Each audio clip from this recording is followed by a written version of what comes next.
রাতের ডিনারে ছিল পোলাও আর কিমা আলুর দম। পোলাওয়ের রেসিপিটা আমি আগের ভিডিওতে দিয়ে দিয়েছি, সবাই প্লিজ দেখে নিও। আর এটা হলো কিমা আলুর দমের ভিডিওটা।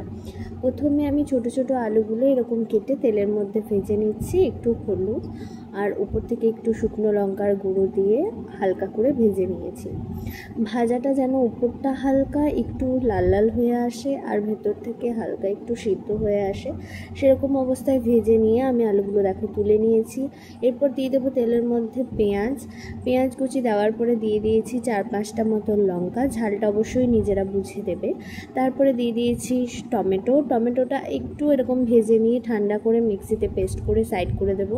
তারপর আমি তেলের মধ্যে আরও অল্প একটু পেঁয়াজ দিয়ে আলুগুলো দিয়ে নাড়াচাড়া করে পরে আদা রসুনের পেস্টটা দিয়ে কিছুক্ষণ নাড়াচাড়া করে নিয়েছি। তারপরে দিয়ে দিয়েছি হলুদের গুঁড়ো দিয়ে একটু জল দিয়ে কষিয়ে নেওয়ার পরে দিয়ে দিয়েছি ধনে গুঁড়ো, জিরে গুঁড়ো, অবশ্যই পরিমাণ মতন দেবে। তারপরে সেটা অল্প একটু জল দিয়ে ভালো করে কষিয়ে নিয়েছি।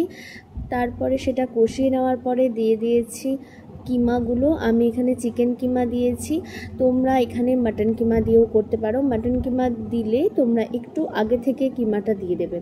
এখানে আমি চিকেন কিমা দিয়ে তারপরে দিয়েছি অল্প নুন, স্বাদ মতো নুন দিয়ে জলটা দেখো বেরিয়ে এসছে। এরপর আমি দিয়ে দিচ্ছি সেই সরিয়ে রাখা পেস্টটা। এই পেস্টটা দেওয়ার পরে কিছুক্ষণ ঢাকা দিয়ে নাড়াচাড়া করে নিয়ে তারপরে দিয়ে দিচ্ছি ওপর থেকে একটু কাঁচা পেঁয়াজ, এরকমভাবেই স্লাইস করে দিয়েছি। তোমরা কাঁচা পেঁয়াজটা যদি পছন্দ না করো ভেজেও দিতে পারো।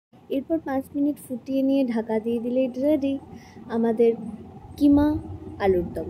আর তার সাথে সার্ভ করেছিলাম, বললাম যে পোলাও। এই ঝুরঝুরে পোলাওটা আমার মায়ের হাতের বানানো।